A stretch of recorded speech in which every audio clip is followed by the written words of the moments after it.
Olá, seja bem-vindo ao módulo 2 da jornada da taróloga terapêutica.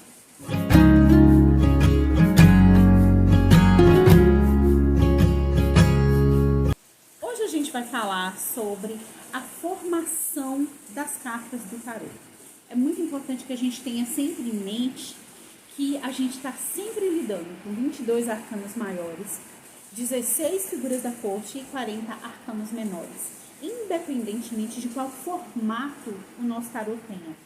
E é muito importante que a gente tenha em mente que o tarô ele é formado por uma linha cronológica. Muitas vezes eu vejo algumas pessoas falando, mas eu não quero estudar o tarô do Rider-Waite-Smith, eu quero estudar o tarô de Marselha.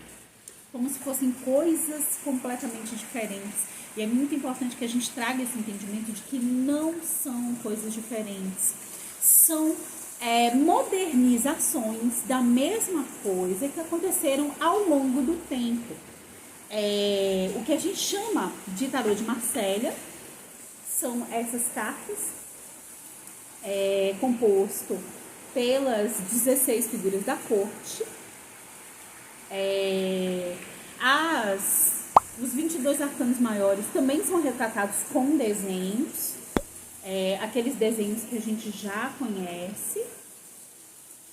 E o diferencial do tarô de Marselha em relação às outras cartas são as simbologias que estão contidas nos 40 arcanos menores, que são simbologias. Não são cartas que trazem desenhos, pinturas de momentos específicos relacionados com os sentimentos. Isso quem vai trazer como uma modernização do tarô de Marselha é Rider-Waite e Pamela Smith, que se juntam para criar, ela realizando os desenhos e ele trazendo toda a carga de estudos esotéricos para criar os desenhos dessa modernização que acontece com o tarô de Marselha. Em seguida, quando eles dois se juntam, eles criam essas 78 cartas, mantendo a mesma estrutura que a gente já conhece, relacionada com as figuras da corte. As figuras da corte, elas se mantêm iguais. E a diferenciação vem a acontecer nessas figuras que são acrescidas às cartas dos arcanos menores. Cada uma dessas figuras simbolizando as sensações que cada uma das cartas traz.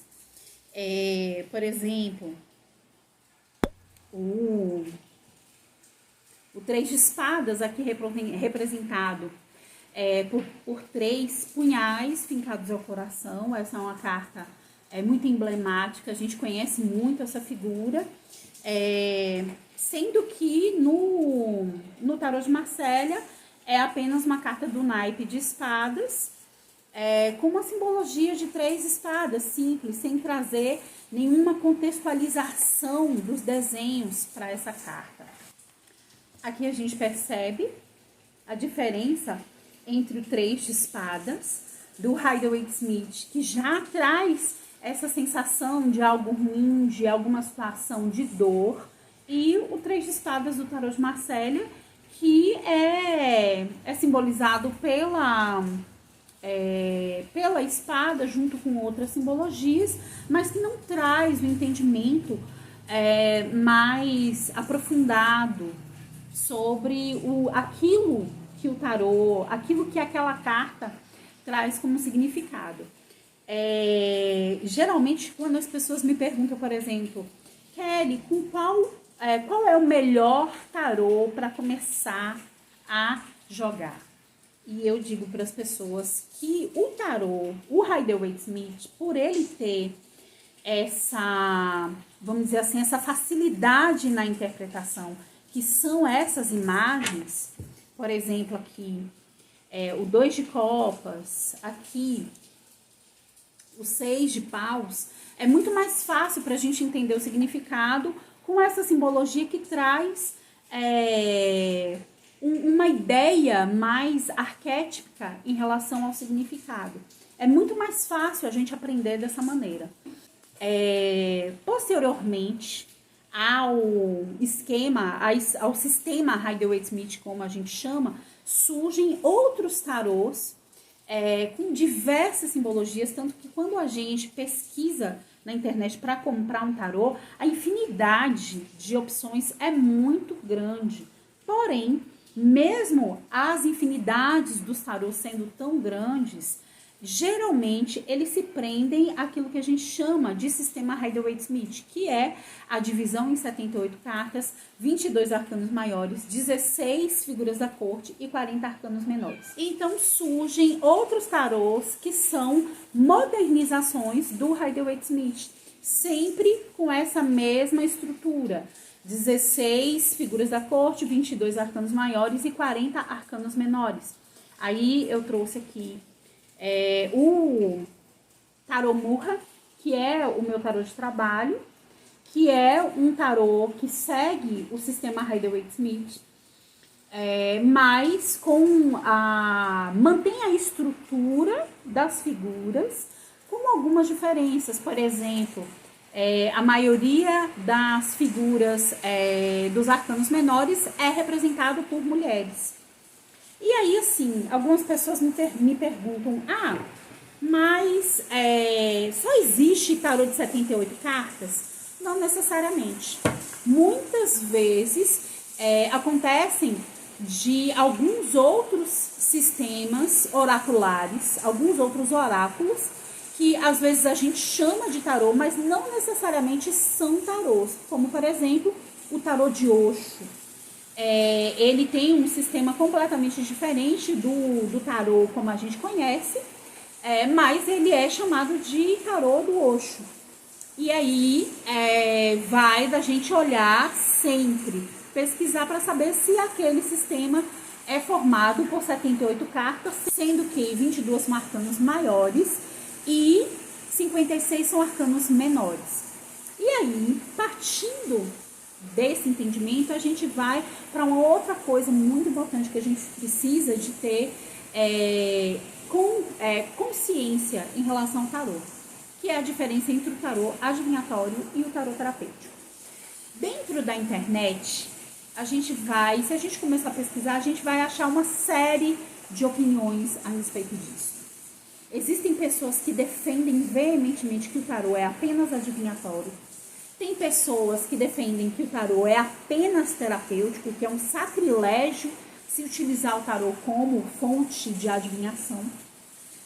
E existem pessoas que, como eu me coloco nesse posicionamento de não me sentir na obrigação de ter que levantar uma bandeira ou dizer que isso é 100% certo ou que isso é 100% errado. O meu entendimento é de que não existe certo ou errado dentro dessas perspectivas. Aquela pessoa que pautou o aprendizado e a prática dela do tarô relacionada com o tarô adivinhatório, ela está fazendo o melhor que ela pode, então está tudo certo. Aquela pessoa que pautou os estudos e a prática do tarô voltada para o tarô terapêutico também está fazendo o melhor que pode, então está tudo certo. Quanto menos a gente olhar para aquilo que o outro faz e julgar, é melhor para a gente, porque a gente poupa energias e coloca as nossas energias para se concentrar dentro daquilo que a gente se dispôs a fazer. Isso é o mais importante. E a grande diferença é essa: o tarô adivinhatório, ele olha para fatos, ele olha para situações de futuro. O tarô terapêutico, ele vai olhar para a pessoa, para os sentimentos daquela pessoa, para a estrutura de vida que aquela pessoa quer alcançar e para a estrutura de vida que aquela pessoa está vivenciando no momento. Como a gente está aqui na jornada da taróloga terapêutica se dispondo a pensar essas questões, a fazer um tarô voltado para a pessoa, para o desenvolvimento social, psicológico e espiritual dessa pessoa, a gente se afiniza mais com o estudo do tarô no formato terapêutico, mas isso não invalida ou não nos coloca de um lado ou de outro, de uma trincheira onde os outros estão errados e nós estamos certos. A gente, na verdade, na vida, a gente precisa aprender a relativizar essas posições muito extremas, para que a gente possa conviver com os outros, com aquilo que é diferente, aceitando a diversidade em paz. A gente finaliza essa aula por aqui. Qualquer dúvida, pode me procurar no grupo do Telegram ou no meu privado do WhatsApp, que eu estou pronta para atender cada um de vocês.